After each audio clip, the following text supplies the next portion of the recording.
세월이 참 빠른 것 같습니다. 10여 년 전에 법원에서 한 가지 이상한 판결이 내려졌던 적이 있습니다.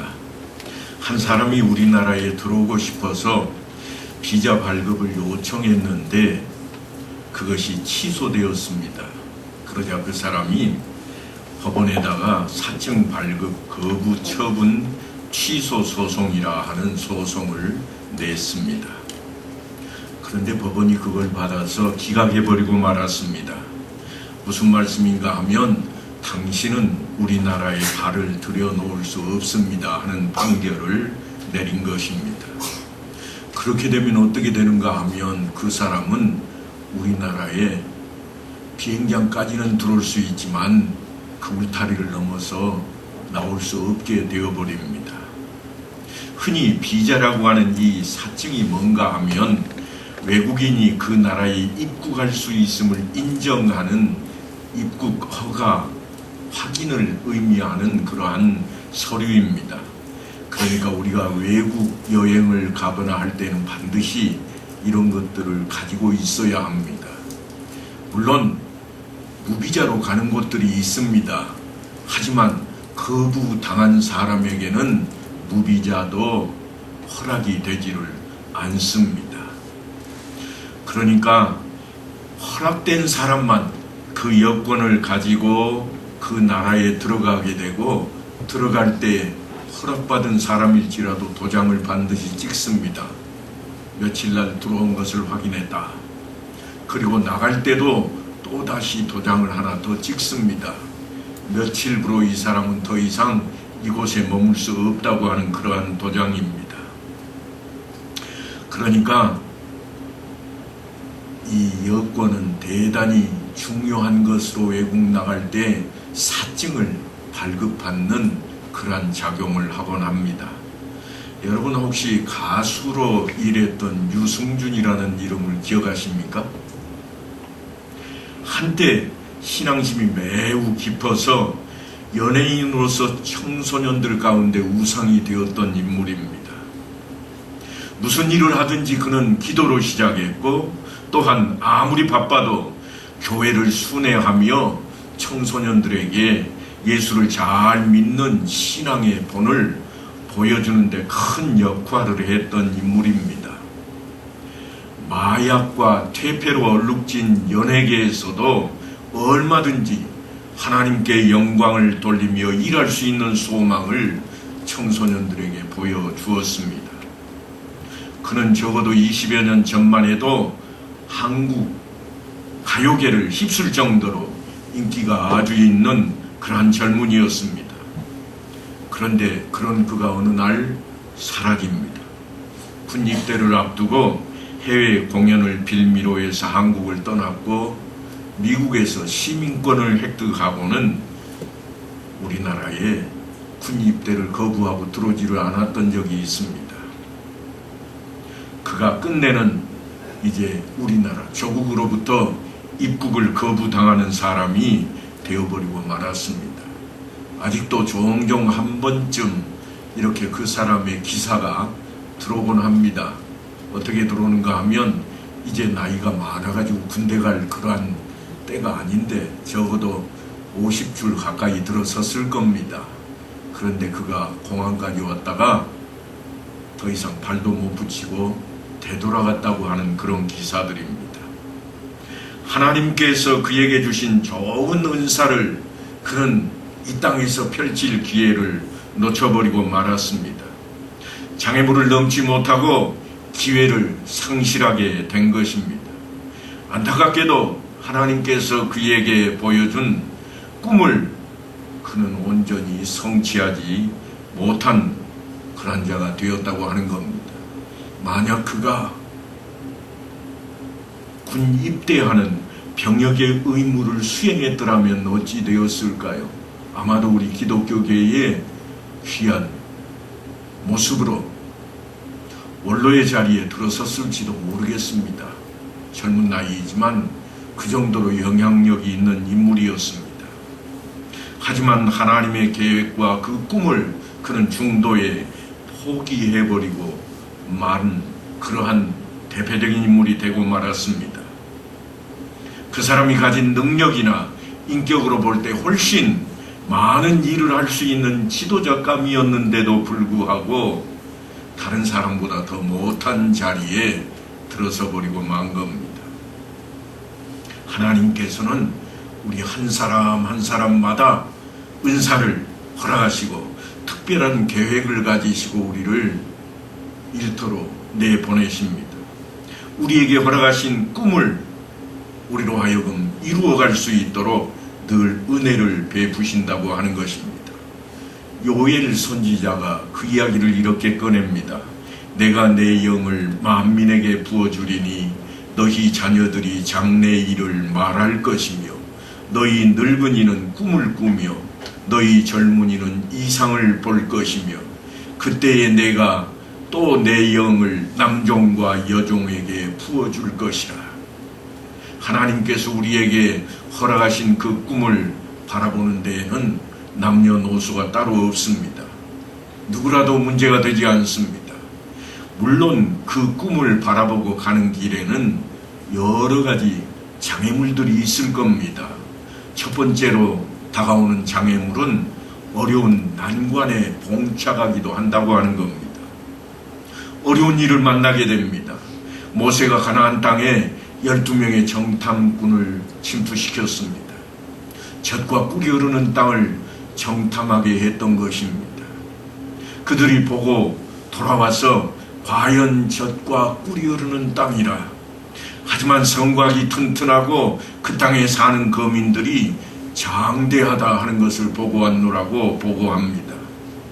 똑같이 보고 왔지만 여호수아와 갈렙은 하나님이 함께 하시면 이룰 수 있을 것이라 그렇게 보고했고 나머지 10사람은 도저히 우리가 정복할 수 없겠노라. 우리는 그들이 볼 때 메뚜기처럼 연약한 것에 불과하다고 그들이 보고를 했습니다. 온 백성들이 그 보고를 듣고 깜짝 놀랐고 통곡하며 주저앉고 말았습니다. 그 두려움은 백성들에게 전염이 되었고 모두가 들어갈 수 없는 땅이라 그렇게 외쳐댔습니다. 그들의 보고서를 채택했던 이스라엘은 그것을 극복하는데 40년이란 세월을 보내야만 했습니다. 두 번째로 다가오는 장애물은 현실에 안주해버리는 겁니다. 예수님께서 어느 날 제자들에게 자기가 예루살렘에 올라가 장로들과 대제사장들과 서기관들에게 많은 고난을 받고 죽임을 당하고 제3일에 살아나야 할 것을 가르치셨습니다. 그러자 베드로가 주님을 붙들고 항변합니다. 주여 그리 마옵소서. 이 일이 결코 주께 미치지 아니하리이다. 지금처럼 기적을 베푸시는 주님, 지금처럼 병만 낫게 하는 것이 아니라 귀신도 쫓아내고 먹을 것도 그냥 풍성하게 제공할 수 있는 그런 주님이신데 무슨 말씀입니까? 그런 일은 결코 일어나지 않을 것입니다. 그랬더니 예수님께서 베드로를 향해 청천벽력 같은 말씀을 쏟아내십니다. 사탄아, 내 뒤로 물러가라. 너는 나를 넘어지게 하는 자로다. 네가 하나님의 일을 생각하지 아니하고 도리어 사람의 일을 생각하는도다. 사탄은 우리 곁을 맴돌며 늘 우리에게 뭘 그렇게 애쓸 필요가 있겠는가 그렇게 부추깁니다. 그래서 사람들은 옛 선조들의 말을 인용하며 이런들 어떠하리 저런들 어떠하리 대충 신앙생활 하다가 세월 보내면 끝이지 그렇게 생각을 해버립니다. 물론 육체의 일이나 물질은 이만하면 족하다 그렇게 여겨도 괜찮을 겁니다. 그러나 영혼의 문제만큼은 양보가 되어서는 안 됩니다. 영혼의 문제요, 복음에 관한 일에 대해서는 절대로 물러서지 아니하고 목숨을 걸었던 인물이 있습니다. 그가 다름 아닌 사도 바울입니다. 자신의 소유와 특권으로 있었던 모든 것을 배설물로 여기겠다.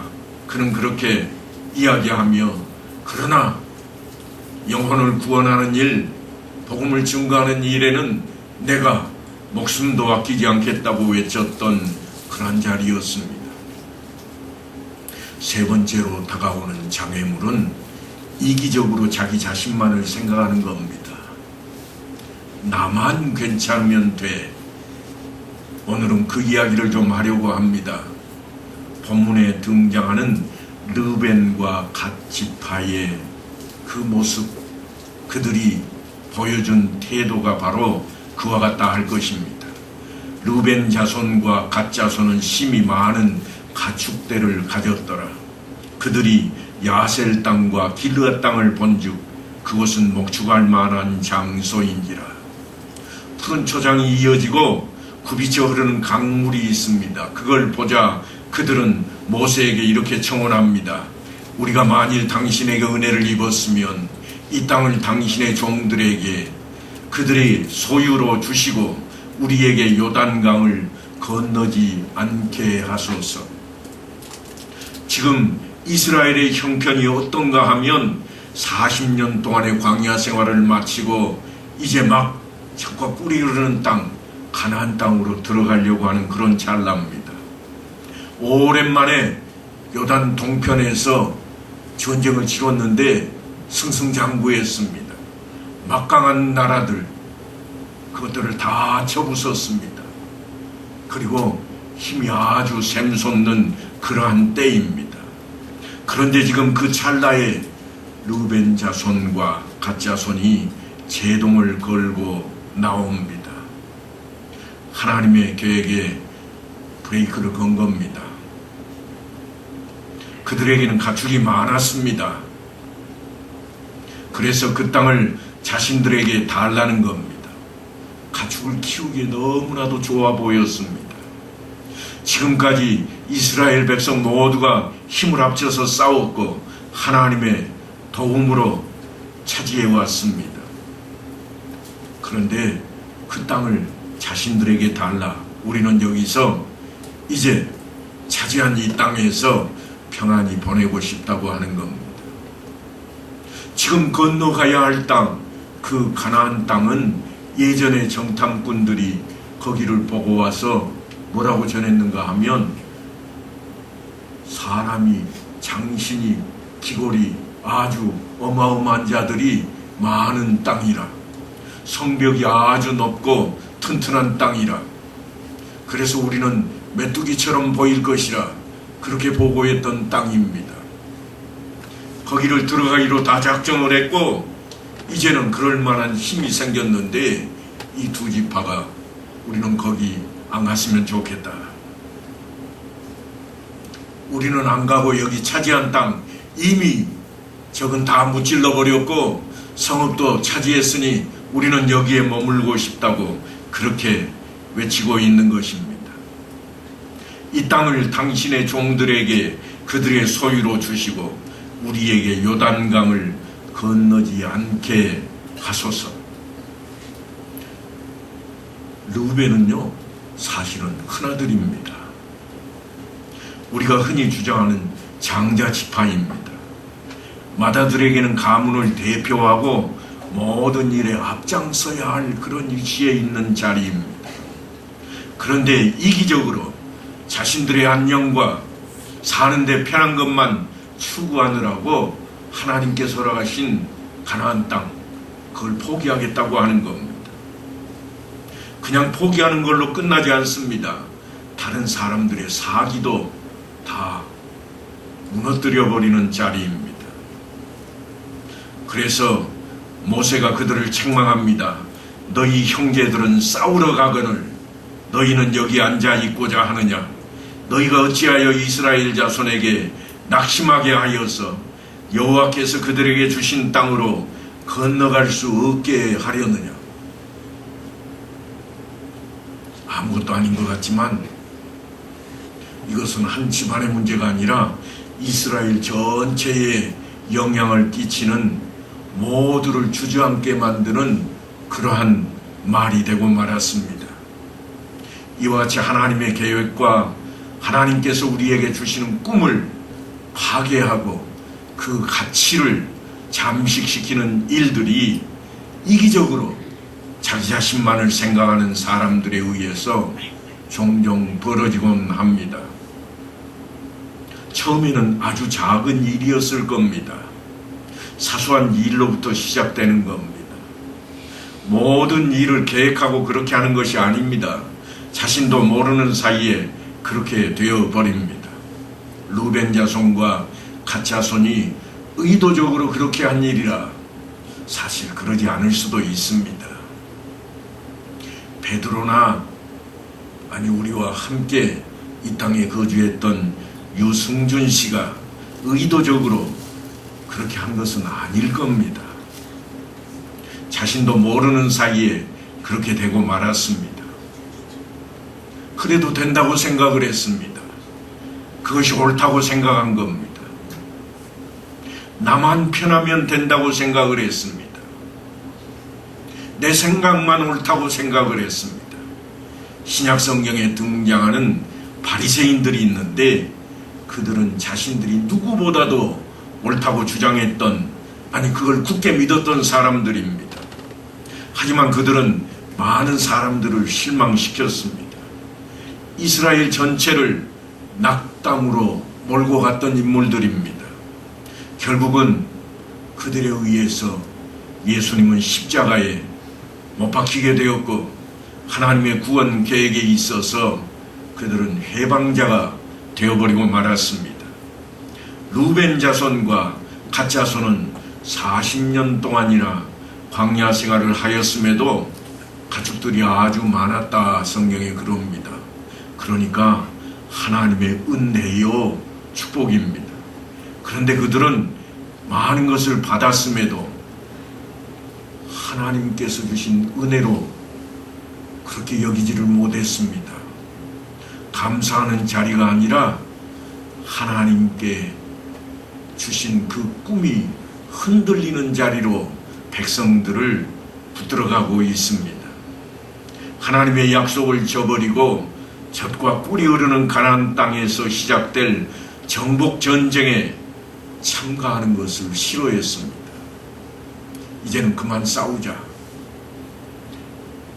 내가 아니어도 다른 사람들이 하겠지. 그런 마음을 품었다고 하는 것입니다. 사실 우리들도 가만히 보면 루벤 지파나 갓 지파처럼 이기적인 마음으로 하나님께 이것저것 요구하기도 합니다. 그리고 하나님께서 그런 우리에게 마지못해서 요구한 것을 들어주신 경우도 없잖아 있을 것입니다. 그러나 우리가 마음에 꼭 새겨야 할 말씀이 하나 있습니다. 시편 기자가 이렇게 기록해 놓았는데요. 여호와께서는 그들이 요구한 것을 그들에게 주셨을지라도 그들의 영혼은 쇠약하게 하셨도다. 하나님께서 그들의 기도를 들어주셨을지라도 그런 말입니다.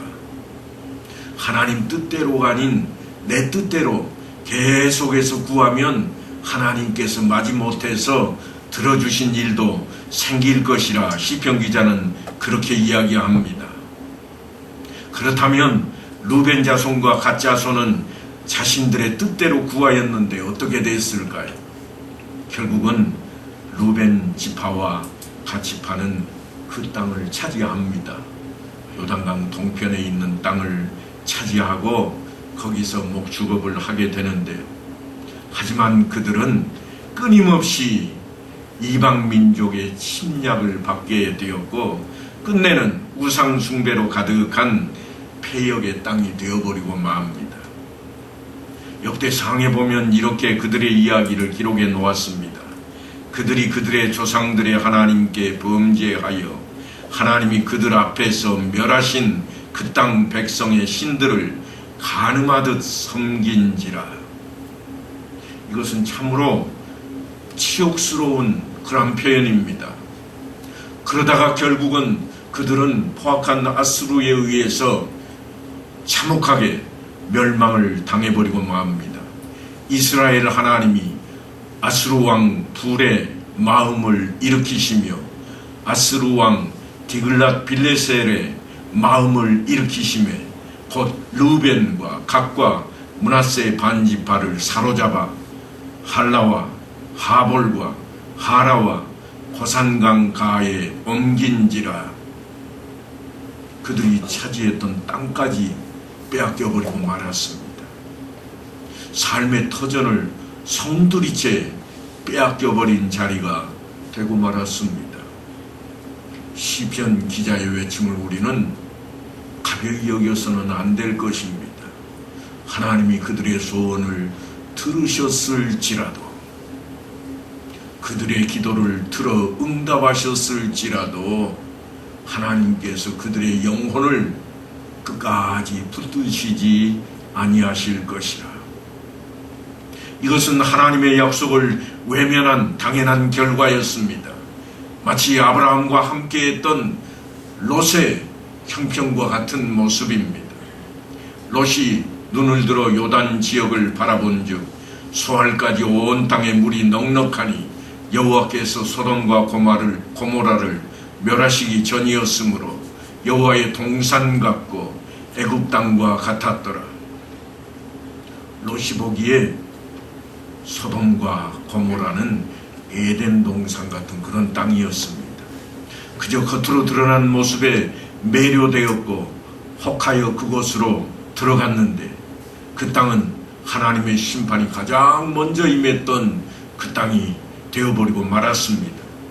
그래서 모세는 르벤과 갓 자손을 책망합니다. 너희가 어찌하여 이스라엘 자손에게 낙심하게 하여서 여호와께서 그들에게 주신 땅으로 건너갈 수 없게 하려 하느냐. 후일 주님께서도 바리새인들에게 동일한 말씀을 하십니다. 화 있을진저 외식하는 서기관과 바리새인들이여, 너희는 천국문을 사람들 앞에서 닫고 너희도 들어가지 않고 들어가려 하는 자도 들어가지 못하게 하는도다. 이 말씀을 통해 우리는 나 자신을 먼저 살펴야만 되겠습니다. 혹시 내가 다른 사람들을 낙심하게 하고 있지는 않는지, 나로 인해 복음의 문이 닫히고 있지는 않는지, 나 때문에 예수를 믿지 않겠다고 하는 사람이 생기지는 않는지 살펴야만 할 것입니다. 하나님께서는 하나님의 계획을 실천할 사람들을 친히 세우셨습니다. 아브라함이나 이삭이나 야곱이나 요셉, 그리고 모세와 같은 인물들입니다. 그리고 이스라엘 민족을 택하셨습니다. 아니, 오늘날 우리들도 택하셨습니다. 결코 다른 사람들보다 탁월해서 뛰어나서 택하신 게 아닙니다. 아브라함은 늙은 사람이었고 이삭은 무능하다 할 정도로 착해 빠진 사람이었습니다. 반면에 야곱은 아주 야비하고 속이기를 좋아하는 사람이기도 했고, 요셉은 가혹한 시련을 당하기에는 너무나도 어린 소년이었습니다. 그뿐입니까? 모세는 살인자였습니다. 당대의 최고 권력가인 애굽왕 바로에게 쫓겨서 앞길이 꽉 막힌 그러한 인물이었습니다. 이스라엘도 애굽에서 종살이하던 비천한 노예 출신들입니다. 그런 사람들을 하나님께서 택하셨고 불러 세우셨습니다. 그리고 그들에게 계획하신 대로 하나님의 꿈을 꾸게 하시고 그들의 삶을 통해서 그 꿈이 실현되게 하시고 있습니다. 우리는 그런 사람들을 가리켜서 롤모델이라 그럽니다. 그리고 하나님께서는 그들 앞에 우리를 세우시고 이 사람들을 보라, 그러니까 우리도 그와 같을 수 있다고 하는 겁니다. 하나님께서는 사람들을 통해서 일을 하신다고 하는 사실을 성경을 통해 우리에게 늘 가르치고 있습니다. 사도 바울도 이렇게 설명을 합니다. 나는 심었고 아볼로는 물을 주었으되 오직 하나님께서 자라나게 하셨나니 그런즉 심는 이나 물주는 이는 아무것도 아니로되 오직 자라게 하시는 이는 하나님뿐이니라. 하나님께서 기르시고 자라게 하시고 또한 하나님께서 성취할 수 있도록 그렇게 만들어 주시지만 사실 사람들이 복음의 씨앗을 뿌려야 가능한 일입니다. 그러므로 사람이 하나님의 일을 시작하지 아니하고 생명의 능력을 기대하는 것은 사실 이치에 어긋나는 어불성설일 것입니다. 그러니까 우리가 연약하고 힘이 부족하지만 하나님의 일을 하려고 나서기만 하면 하나님께서는 그런 우리에게 가능한 힘을 능력으로 채워주실 것입니다. 그 이야기가 놀랍게도 주님께서 외치시는 말씀입니다. 사람으로는 할 수 없으되 하나님으로서는 다 하실 수 있느니라.